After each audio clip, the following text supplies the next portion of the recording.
Ladies and gentlemen, good day and welcome to Adani Ports and Sales Limited Q1 FY25 earnings conference call hosted by PhillipCapital India Private Limited.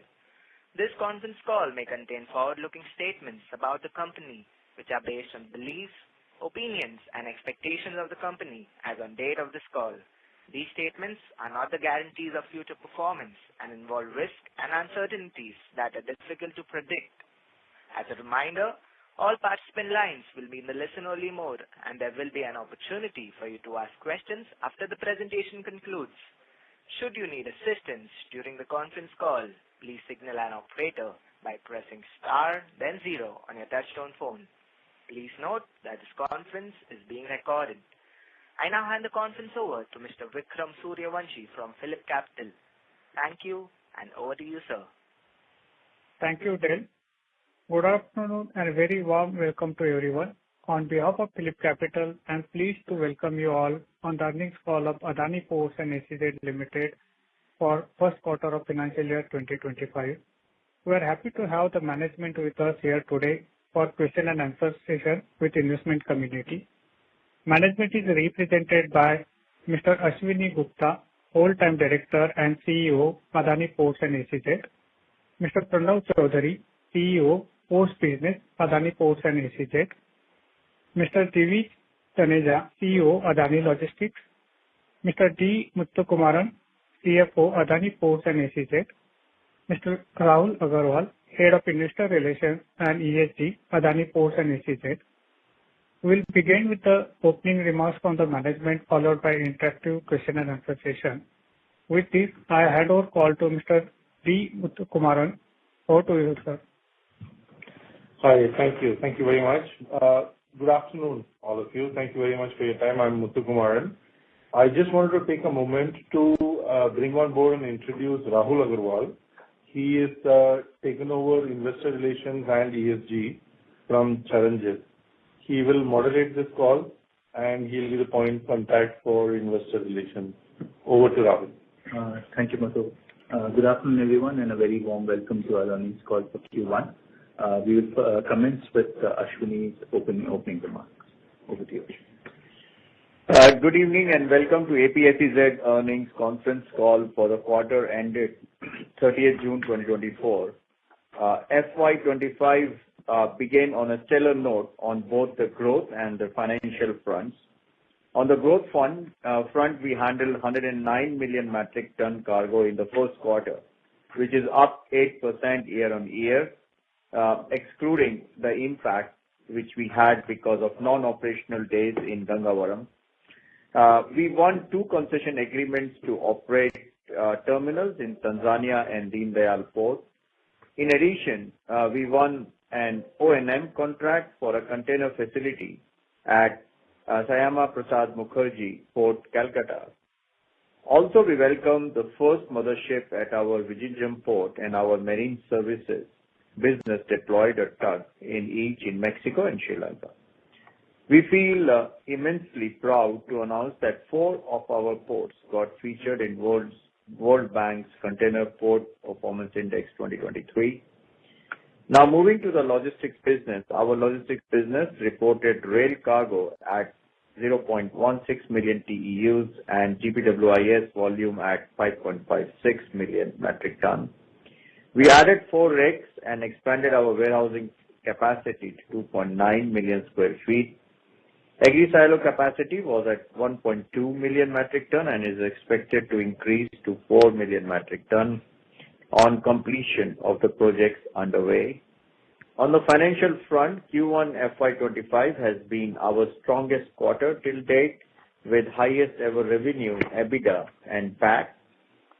Our operating revenue for the quarter stood at rupees 7,560 crores, representing a 21% year-on-year increase.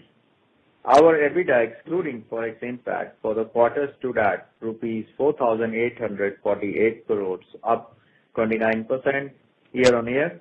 Domestic ports EBITDA inched higher by 32 basis points to 72%.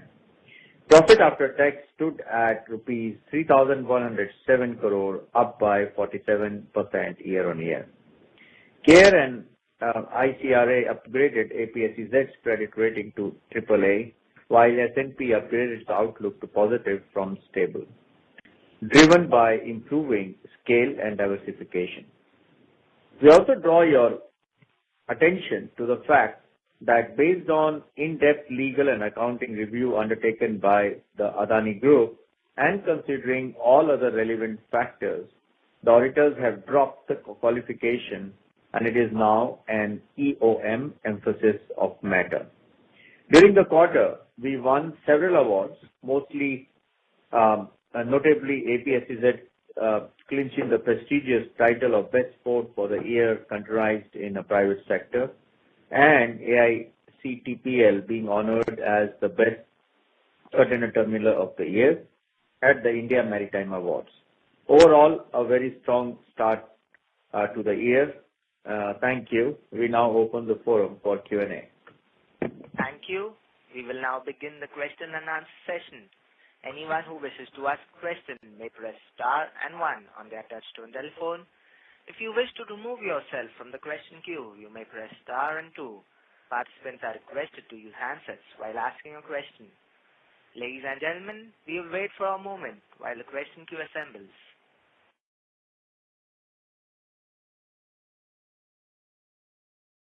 The first question is from the line of Parash Jain from HSBC. Please go ahead. Sorry, thank you for taking my question. I have two actually. So first on SEZ and port development, we have seen that we have reported about 627 crore. Could you give us what are the future potential pipelines in the remainder of the year and the following year for us to understand better on how to think about this line item? And my second question, more pertinent, is more on if you can just give us a quick recap of all your recent investments, particularly the capex attributed to Tanzania, and the progress that has been made with respect to Colombo, and what is your near-term expectation from within them? Thank you.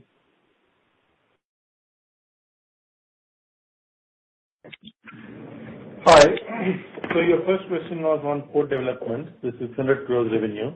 It is actually where we have done the stake sale, to finally Maersk, MSC, through their intermediate holding company. It basically, in the past when we were operating this port, all the, sort of expenditure and losses were debited to the P&L account as required by the accounting standard. And therefore the, carrying cost of this in our books had significantly come down on account of the past losses during the ramp-up period. And now when we have sold it, while, we have sold only 49%, we have to, as per the accounting standard, compare the profits with the book value. So the difference is actually put in there as 600 million for development cost.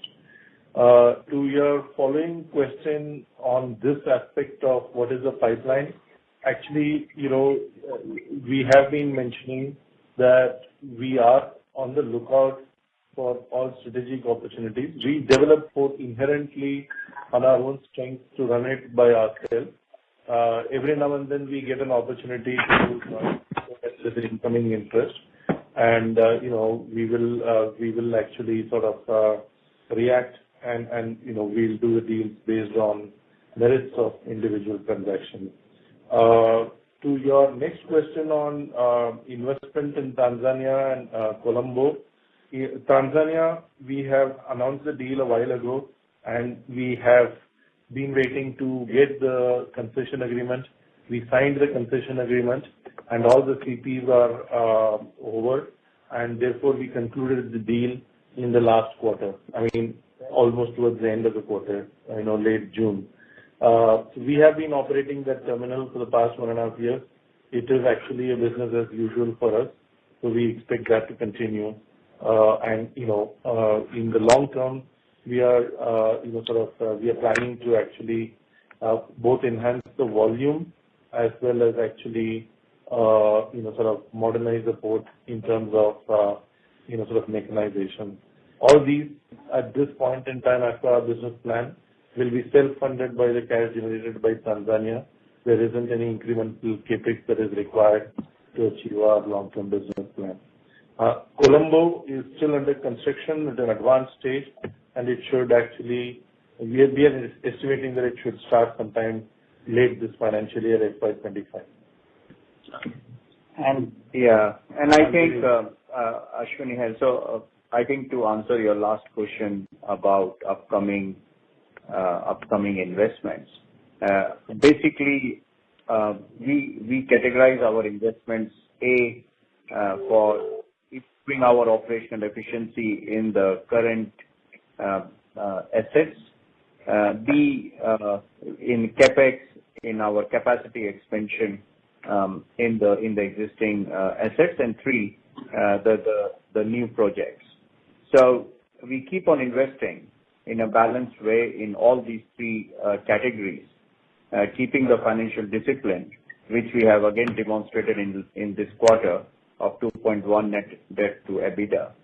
Now, in the capacity expansion, because in 2030, our ambition is to reach 1 billion metric ton, we are investing in our ports in West Coast, which is Mundra, Hazira, and so on. In our East Coast, which are really pulling our growth in Dhamra, in Gangavaram, in Krishnapatnam, and of course in South, the Ennore and the Kattupalli. So basically, almost all the main ports are having the investment for the capacity expansion. And the third category, which is about the new projects, we just finished the receive of the first mother vessel in Vizhinjam after having an investment of more than 8,000 crores. And in the second phase, we will be investing 20,000 crores to develop the second phase of the Vizhinjam. So that's how we are managing our capex, and that's how we want to reach 1 billion metric ton by 2030. Lovely. Thank you so much. Thank you. The next question is from the line of Pulkit Patni from Goldman Sachs. Please go ahead. So thank you for taking my question. Sir, can you highlight in this year, fiscal 25, what should we assume for Vizhinjam as volume, and also for any other upcoming port, what should be the volume expectation based on when you are starting those ports? That's question number 1. Yeah. So I think with the quarter 1 results, where we have Gangavaram challenge, we didn't operate for 36 days in Gangavaram. So that definitely is coming now and 3 quarters. Also Gopalpur, which will be also coming in. So with the quarter 1 performance and looking at the global trade and Indian trade, and in the Indian trade, the quarter 1, India grew by 4.3% and we grew by 8.8%. So as you know, we always keep on saying that we grow 2 times more than the India growth. And if I include Gangavaram and Gopalpur, we should be roughly around 2.5 to 2.6 times, which means the next 3 quarters we look in a very positive way, which means we are on track to deliver our guidance, which we issued at the time of start of the financial year. Okay, sir. So basically, Vizhinjam and Gopalpur are the new ports that will contribute this year. Is there any third? Yeah, Gopalpur, yes. Vizhinjam, we already received the mother vessel. Since then, we have received a couple of more. As you would have seen, that the nameplate capacity for Vizhinjam port is 1 million, but because it's automated, we can go up to 1.5 million. This port will be fully operational starting October. So this year, we will not see the full capacity utilization, but yes, in FY26, we are expecting the full utilization of the Vizhinjam port for phase 1, which is the 1 million nameplate capacity. But this year, we will see Gopalpur in the rest of the year and Vizhinjam after October. Sure. That's helpful, sir. So my second question is on the logistics business. What we've seen is that our margins fluctuate quite a bit. I mean, they are on the higher side, but between 25-28%, they keep fluctuating. This quarter, if I remember correctly, it's about 25%. What drives this variation in margins for us in the logistics business? Pulkit, actually, you summarized it very well when you said that it fluctuates during the year, and actually, what is important is to see the full year. That covers half the point that we want to mention. Having said that, in this particular quarter, there are two, sort of factors. The first one is the same thing that we explained in the last quarter call, which will continue for one or two more quarters, actually. The SCI, some contracts have come up for repricing as per the original contract itself after the 10 years. There is a step-down pricing after 10 years, and the step-down pricing has actually come into vogue on certain things. So it is part of the original contract, and it is part of the original business model. So, it doesn't change anything except the number. In terms of returns, it is already factored in. And there is a second factor, which is busy season surcharge, which we have been able to pass on. And you will find the full effect of that is not in this quarter. And you will find that the next quarter, actually, this issue is sorted, and you will find that next year, we'll have a margin which is higher than what we have today. Sure, sir. Thank you. The person you are speaking with has put your call on hold. Please stay on the line. તમે જે વ્યક્તિથી વાત કરી રહ્યા છો એને તમારી call hold પર મૂક્યું છે. કૃપયા લાઇન પર બની રહો. આપ जिस Sorry to interrupt, sir. I request the management to please keep their lines on hold. The next question is from the line of Mr. Anchal Lohade from Nuvama Institutional Equities. Please go ahead. Yeah, good afternoon, team. Thank you for the opportunity. Sir, if you could comment on the CapEx, how do we look at the CapEx for the current year, in which ports and to what extent and in which category? Yeah, so I will just give from the business perspective. As I said before, all the three categories we are investing. We are investing heavily on the digitalization because that's where the operational efficiency is brought in. We are starting the world-class software Navis in most of our container ports. We are also going to start a port communication system, which is also totally in-house developed. And we are also revamping our TOS because, as I explained in last call, we are getting into the technology platform which will give end-to-end solution with full integrated logistics, which means from vessel to the berth, to the yard, to railways, to warehouse, to ICD terminals, and to the trucks, because we also got into the last mile to get to the customer. So we are investing on technology platform.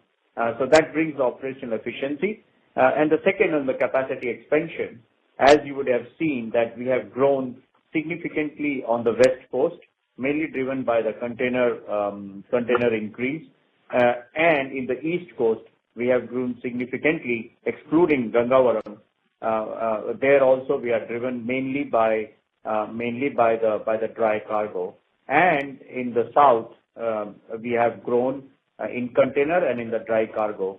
And of course, in the liquid, in Hazira and so on have also grown. So if you look at our business portfolio today, all the three main commodities, which is container, liquid, and dry, all three have grown.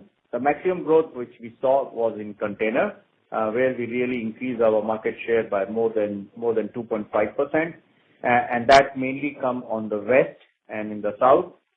But when it comes to dry, there also we increased our market share, but it is mainly driven by east. Hence, to answer to your question, we are investing in all these ports and the berths related to container, dry, and liquid. Understood. Sir, I just wanted to check if we look at the volume growth for coal for the quarter, it seems to be reasonably weak. So when we talk about the the volume for the full year, how do we look at coal as a segment? Are we looking at a substantial growth, or it will be all driven by container for this year? See, I would take it at a much more bigger picture. The bigger picture is about the India growth story, which is driven by infrastructure and energy, and the Atmanirbhar Make in India. So if I look at Atmanirbhar, which is industrialization, this is about containerized cargo. If I look at energy, this is mainly the coal, and if I look at the infrastructure, it's all about steel and so on. So all the three focus of India is helping us growing the India trade, and our strategic positioning of the ports and warehouses and logistics is helping us in growing the trade by 2 times. So that's why the business mix for us is so important that if in one of the port, one of the commodity goes up and down, it does not change the whole business portfolio dynamics for APSEZ. That's the first question. The second question about the coal, even if it is not growing, but it is also not flattening, there is a growth. For example, Q1, all India import NC coal was roughly 56, and we did 26 out of it. So which means we increased our market share by 1%. In terms of coastal, which is also on the increase, we kept the market share. And most important, the coking coal, also we kept our market share. And I think the coking coal, all India has grown by 5 to 6%. So I would say the growth for us is coming from containers, liquid, and so on, whereas coal, I would say, is the normal growth. And in the normal growth, we have a normal market share. So that's why it's not a risk, and it's not a great opportunity for us, which can change our business dynamics in next quarter. The only other aspect I wanted to add is actually you mentioned in the beginning of your question that this Q1 is a muted growth. But actually, I just wanted to draw your attention to the actual volume, which is 8% growth, as well as the pro forma volume of 13% growth, which is actually, more than the annual volume growth that we have, sort of indicated to you. So we are on track. Gangavaram is fully restored. Gopalpur will get added soon as the closing happens, and Vizhinjam will get onboarded. So, our volume growth still is on track, if you factor all these things. That's very helpful, sir. If I may ask just a clarification on the stake sale. You said that there were losses, and with the stake sale, it's basically valuing at the fair value. I was just curious, if you look at the standalone, the revenue, the income recognized is 95 crores, while in consol it is close to 600 odd crores. So could you please clarify, is this to do with the equity sales, or it is to do with the infra income recognition? No. It is actually to do with equity stake, and number one. And number two, the loss that I talked about is not the loss on the transaction of the sale. It is actually, during ramp-up period, we have had past losses, particularly high depreciation and interest in that, particular unit, which is, again, as you know, part of the model that we do when we do investment. Actually, you have caught on to the right part. The standalone says 95 crores, which is a transaction gain, and the 600 crore in the consolidated, difference between 600 and 95 are the past losses. According to the accounting standard, the carrying value of these investments will keep going down in the consolidated books because of the losses. So therefore, it had gone down. So when we actually sold it, it is now at 600 crores profit. Understood. That's very helpful, sir. Thank you, sir. Thank you. Ladies and gentlemen, in order to ensure that the management is able to address questions from all participants, please limit your questions to 2 per participant. The next question is from the line of Asmita Sidhu from MetLife Investments Management. Please go ahead. Hello, management. Thank you very much for taking my question. I do have two questions. So I'll start with the first one. This is regarding a couple of news articles regarding the land recovery situation with the Gujarat state government. Could we just have a quick rundown on sort of the history and, where we currently are and what the next steps are from the company's point of view? Sorry, what was the second question? One was on land recovery. What was the second? No, that's the first question. I'll take the second one after this one. Okay. So,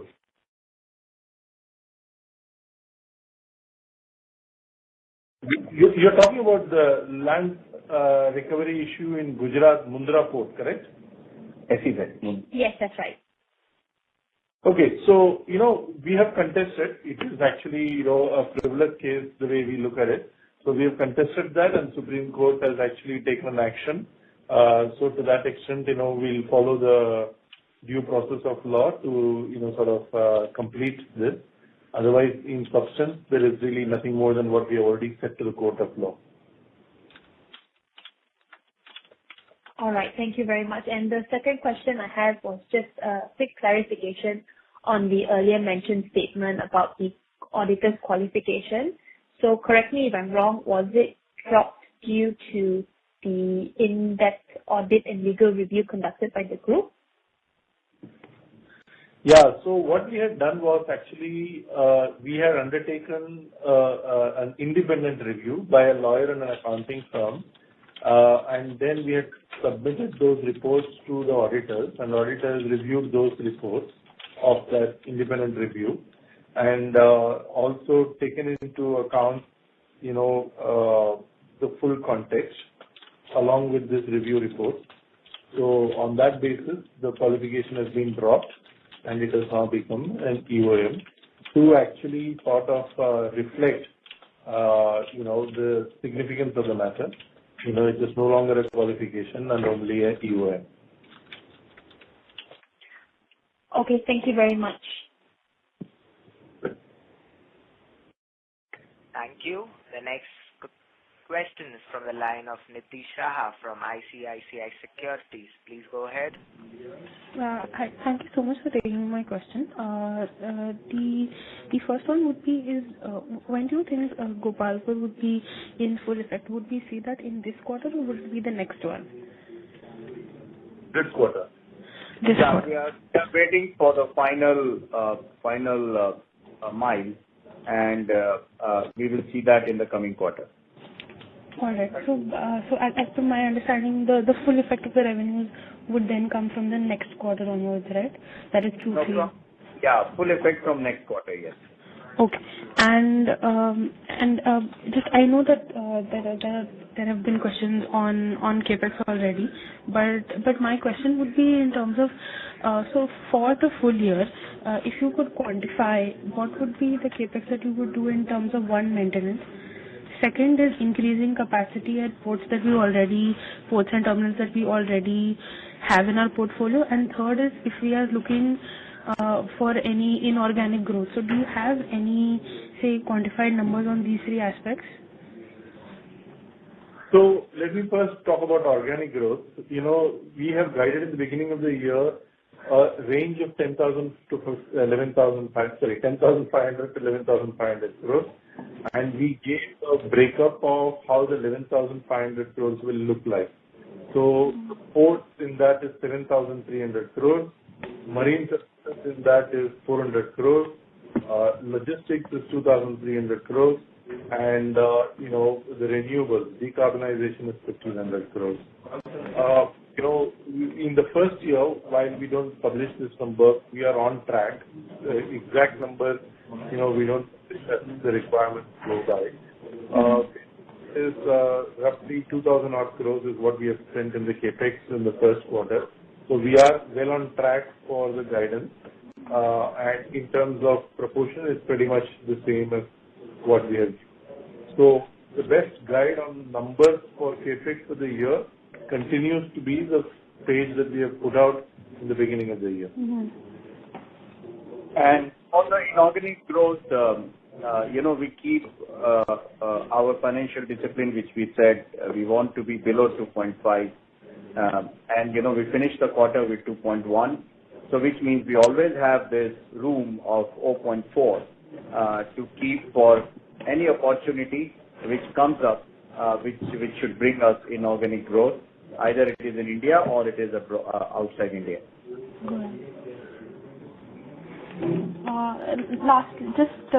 The one last question is that I see that you have given a guidance that for FY29 you want to significantly increase one is the rail tracks and the number of trains that the company is operating. As of now, has there been any orders that have already been given for these items, and which are the companies that you are generally looking at to trust your business with? To adjust to entrust your business with, which are the companies that you are probably looking at? So for the rail tracks and probably the trains that you want, what are the companies that you're looking at to procure these from? Actually, you know that we have already one project which will take us up to 4 million from the current 1.2 million. And this entire 66 projects, actually 70 projects, are under implementation as we speak. These are being, sort of done in-house project, and all construction, everything is happening in-house. And in terms of your question on the railways, so rail tracks is, and trains, both actually we have, a path. And as of today, compared to last quarter, there is no significant order book increase. We expect that order book will come coming quarters. But right now, there is no significant order book increase in the railway tracks or. All right. Thank you so much. Thank you. The next question is from the line of Imtihaz from Barclays. Please go ahead. Thank you. And congratulations on a good set of first quarter numbers. I have a couple of questions. The first one is with regards to your 24s, the US dollar 24 maturity bonds. They matured last week on the 24th of July. Could you provide some color in terms of how you funded that 325 million maturity?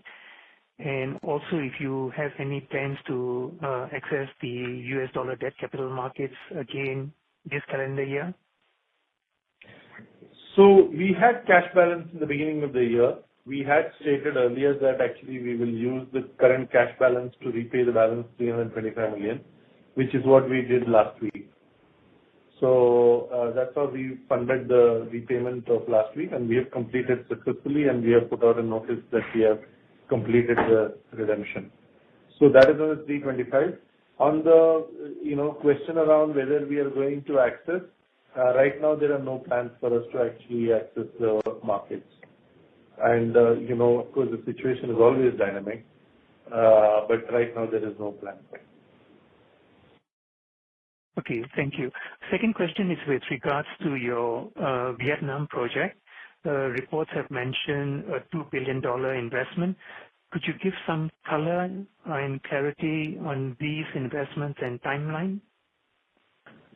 So, as we talked about our international strategy, so after reaching the great penetration of market share in India and also the geographical coverage across 7,500 kilometers of coastline, definitely we want to expand globally, and to expand we decided to revitalize the trade route between Southeast Asia, India, Middle East, East Africa, North Africa.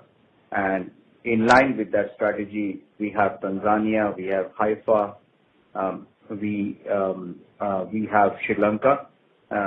So in line with that strategy, we are exploring the opportunities in Southeast Asia, which includes Vietnam. And Vietnam, we have not decided anything yet. Of course, as I said before, we are exploring all the opportunities. And once we decide, definitely we will be sharing with you at that time. But at present, it is in the study stage. Great. Thank you. Just if I can just squeeze in one more question. You mentioned you mentioned Haifa. And speaking of Haifa, the increased tensions in the Middle East, any color in terms of how Haifa port operations are going? So I think on the operations side, our teams are highly engaged, and we are running the port 24/7 in terms of availability of the facility. And, our teams are there to take care of it. Now, the challenge which Haifa Port is having is not because of Haifa Port or not because of the situation in Israel, but it is because of the geopolitical sanctions. Some of the countries have stopped the cargo to Israel. So, for example, in Haifa, we saw the drop of roughly 42% in the dry bulk and 22% in containers. But on the other side, because of the situation, the car imports inside Israel is increasing significantly. So we capture that market, and our business with the car cargo has grown up by 42%. So the point is, there is a shift in the business mix, and we are capturing all the mix. That's the first message. The second message is Haifa Port is safely working with all our teams exposed. And what we see today, a drop in the cargo, is the consequence of the geopolitical situation. So we have to keep this on the watch and try to mitigate the risk in terms of business whenever it comes. That's what we can say today. But we are continuing with a great enthusiasm, because this is a very strategic location for us as a part of our international strategy. Great. Thank you. Thank you. The next question is from the line of Priyankar Biswas from BNP Paribas Exane. Please go ahead. Congratulations, sir, for the very strong volume delivery. So first of all, my question is regarding Mundra. So even on a very large base, you have delivered a very strong volumes, especially in containers. Now, given that there is so much Red Sea related disruptions, so what I wanted to ask is, how much sustainable this volume at Mundra is, especially containers? And in your guidance that you gave of 460 to 480, so what sort of container volumes are you foreseeing at Mundra? So I will hand over to Mr. Pranav Chaudhary.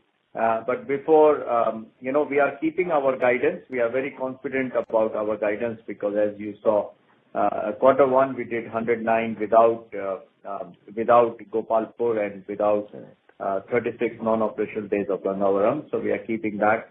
And as we said before, our main growth in this quarter came by container, which is roughly 17.4% growth. Whereas our liquid grew by 12%, and Mundra especially brought the significant growth. So maybe Pranav, if you could kindly share your views on container business in Mundra. Yeah. Good afternoon. Am I audible? Yes, very well. Yeah. So good afternoon, everybody. So yes, container performance has been very good at Mundra. So Y-on-Y, I think we grew by about 23% in Mundra, with the overall portfolio growth at about 19% at the Adani terminals. So, from a container perspective, I think we always grow more than the economy. That's what has been the run rate for us. And the impact of the Red Sea largely has been on the freight and the cost, the freight cost and the time cost. The movement of containers from a time perspective has increased. The freights have increased, which has been now generally gets settled between the buyer and the seller of the freight or the goods. From a port perspective, I think the Indian economy is performing robustly, so which is shown in the incremental container numbers.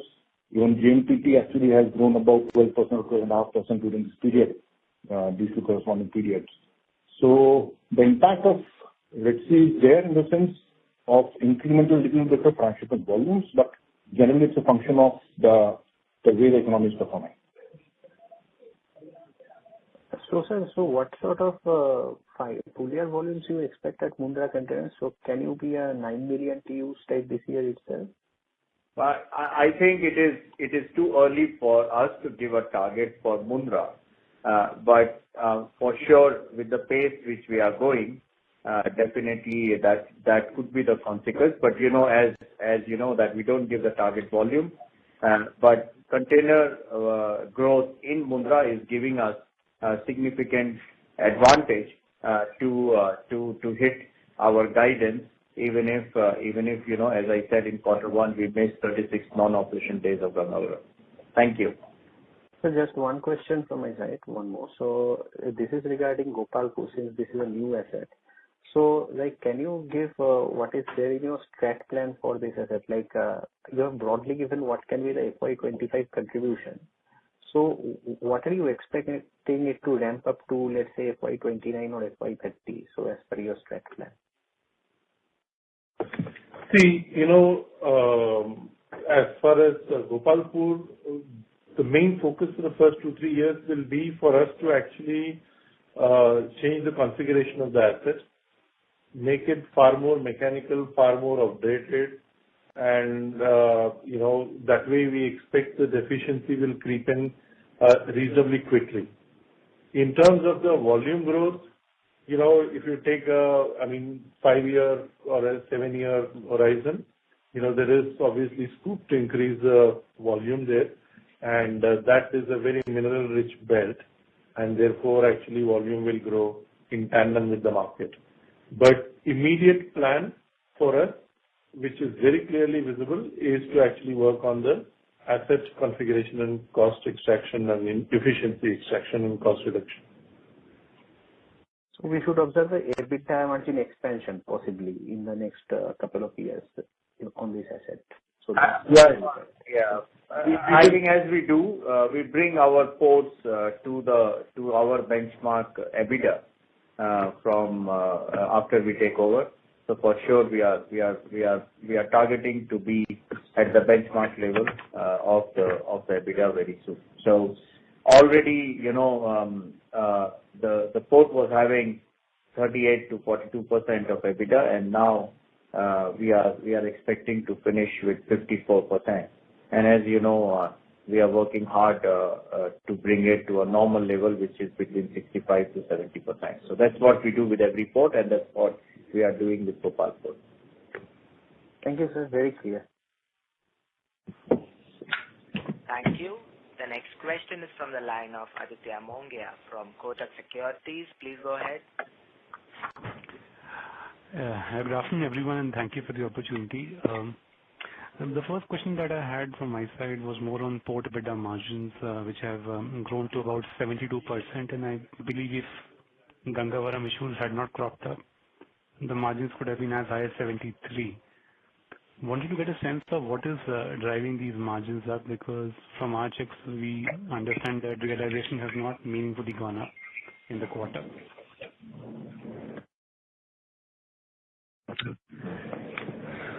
Sorry, repeat the last part of the question. It has reached to 72%, whereas realization has not gone up that way. So what is the reason of that?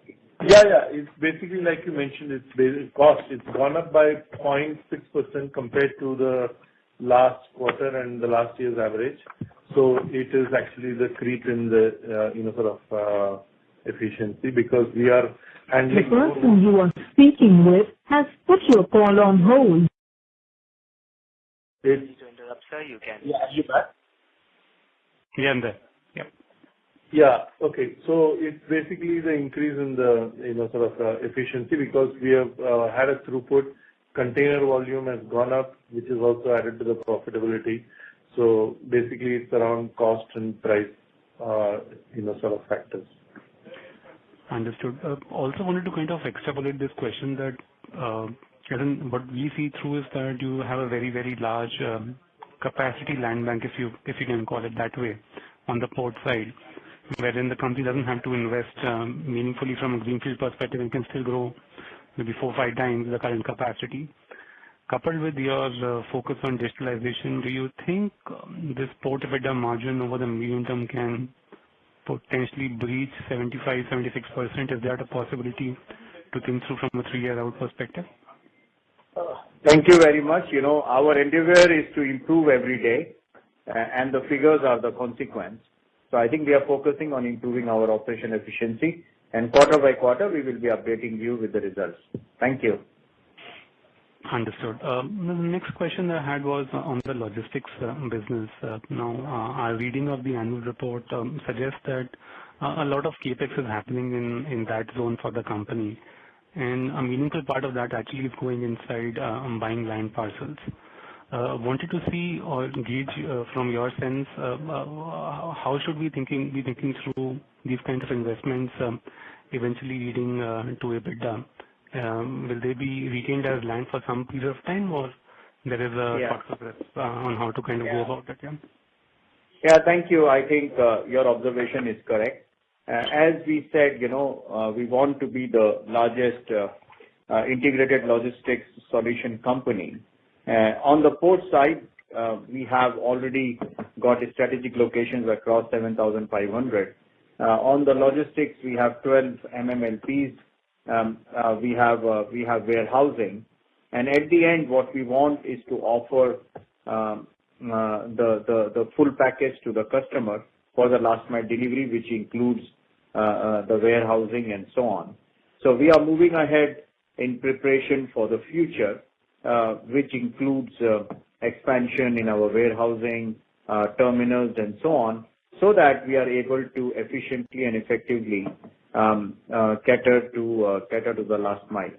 Having said that, you can always compare our logistics business with our marine business, where we started it as an incubator, and today we are close to 70% of market share.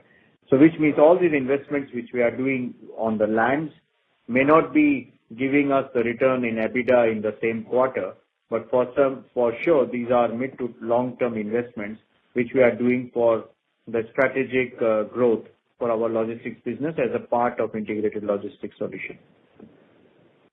Understood. The last question that I had was, we've seen this trend that you're kind of growing 2 times the market and even more at certain times. At least what we could see is that your incremental market share is again 2x of your existing market share.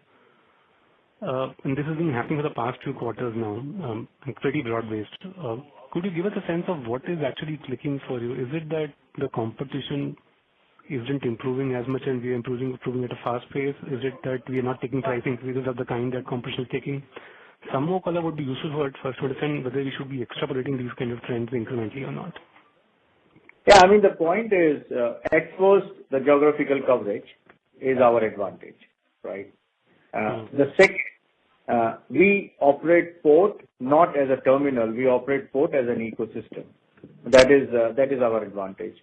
And the third is, this ecosystem is being connected to the customer using multimodal. And then last but not the least, we are efficient and competitive. No, I get that. Hopefully these trends would sustain incrementally as well. All the very best to you. Those are my questions. Thank you.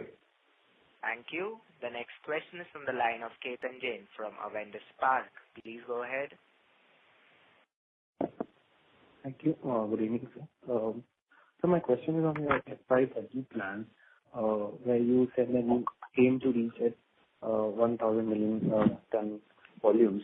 So if I do some back calculation and use the utilization at 65%, the capacity comes to at around 1,400 to 1,500 million tons. Is that assumption right, sir? Is that where you want to go? I think to do the 1 billion, of course it includes international, and definitely This includes the operational efficiency improvement, capacity expansion, and the new projects. Yes. So, we can expect a capacity of around 1,200 to 1,400 million tons by FY30. It's very difficult to say today because, as you know, that capacity expansion and operation efficiency and the new projects, they are very fine line. So very difficult to anticipate 7 years before. But yes, port by port, we already have the EC approvals, as you know, whether it is Mundra or other ports. And in line with the business growth, we will be investing in the respective ports as per master plan. Understood. So my last question is on the recent LOI for Deen Dayal Port in Kandla. If you could throw some color on it, the capex and the commercial terms of it. I'll give it to Muthu now. Yeah, so we are expecting a total investment of about close to 600 crores in that port. Okay. And the capacity, it's a long-term lease, and we're expecting about 1 million to 1.2 million capacity. Okay. Thank you. Thank you. The next question is from the line of Jayesh Shah from OHM Portfolio Equity Research. Please go ahead. Hi. Thanks for the opportunity. My question is, how do we look at Vadhavan Port, which is coming up as probably one of the biggest port in India next to JNPT? Is that potentially a threat to Mundra, or do you work along with Vadhavan Port because it is supposed to be public-private partnership? Anything which comes up is bringing the complementary growth to the country. And we should not look at today's India's trade, which is roughly 1,500 million metric tons. If India is growing at 5% every year, 6 to 7% every year, with focus on industrialization, infrastructure, and energy, these sectors will grow higher than the GDP, which means, India trade will reach, more than 2,500 million metric tons. So we should look at that. That's number one. Number two, because of the industrialization, the exports will also grow. So which means anyhow the capacities will be needed. And as you know that 95% of the trade is done by the maritime. So we should clearly link with the growth of India, especially on these three sectors, with the maritime growth, which means we will need capacities. And as first we have to see as India whether we need capacities or not. Answer is yes. Now, in that capacity, who will play which role? And definitely, especially in maritime sector, the collaboration between the government and the private players like us have proven that these are very efficient and effective. So we welcome the government's initiative on Vadhavan Port. I think it is a great opportunity for India to put it on a capacity expansion map. Now, we are always open for any opportunity because this is our core strength, and definitely we will study the opportunity for the potential collaboration. Thank you.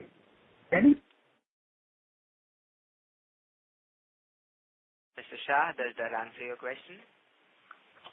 Yeah, this is a follow-up question. Is there a public timeline as to when this port is supposed to have these private partnership offers going around? No, I don't think so. I don't think so.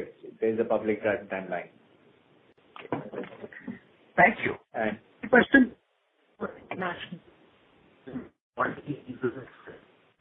Sorry to interrupt, Mr. Shah. Your line is coming a bit crackled. Could you come a bit close to the handset? Yeah, I am. Is it clear now? Now it's clear. Yeah. My second question is on the international operations, which is, 825 crore and 87 crore of EBITDA. So, is 10-11% EBITDA a normalized EBITDA? What would be a normalized EBITDA when you see, normalized volumes at this international trade? at the international ports? Yeah. So we expect that actually the 10% will be there for a couple of quarters, and we are on the path to improvement. So therefore, it will go up, but yes, that will be the sort of good baseline. So say by a public target of FY30 that you said, 1 billion tons, where would international operations be in terms of tonnage and at broadly what margin range then? Approximately 15% to 20% can be the international. And I think margin is one aspect. Whenever we sort of invest in any port, we are very clear that actually we need to get our return on capital employed, which is 16% in rupee terms. Of course, we have to adjust it for dollars. And as far as EBITDA percent is concerned, for us, actually, that is a little bit of a math, because it is possible that we could have a lower, and it will be that we will have a lower EBITDA percentage for international operation, but our return threshold will be met. I see. Understood. Thank you and best wishes. Thank you. The next question is from the line of Srinath from Barclays. Please go ahead. Hi, management. I have two questions. So, after the payment on the $24 bond, which was last week, what is your cash balance? What is our current? Cash balance after payment of the $2.24 bond. We are 9,000 odd crores cash balance today. Okay. And after S&P put you on positive outlook, what about the other rating agencies, Moody's and Fitch? Have you been having any conversations with them, or how do they look at your credit? See, there are two buckets, right? The international and domestic. And, as was mentioned in the opening remarks by Ashwini, the domestic is already upgraded to AAA. As far as the international is concerned, only S&P had negative outlook. So they had put us into positive outlook. So therefore, others actually, we are not expecting any rating action at this point in time. Obviously, we need to remain engaged and, in continuous touch with them to keep updating them. Right. Thanks for answering my questions. Yes. Thank you. Ladies and gentlemen, that was the last question for today. We have reached the end of our question and answer session. I would now like to hand the conference over to Mr. Vikram Suryavanshi for closing comments. We thank the management of Adani Ports and SEZ Limited for giving us an opportunity to host the call and taking time out for interaction with the stakeholders. Thank you all for being on the call. Thank you. On behalf of PhillipCapital India Private Limited, that concludes this conference. Thank you for joining us. You may now disconnect your line.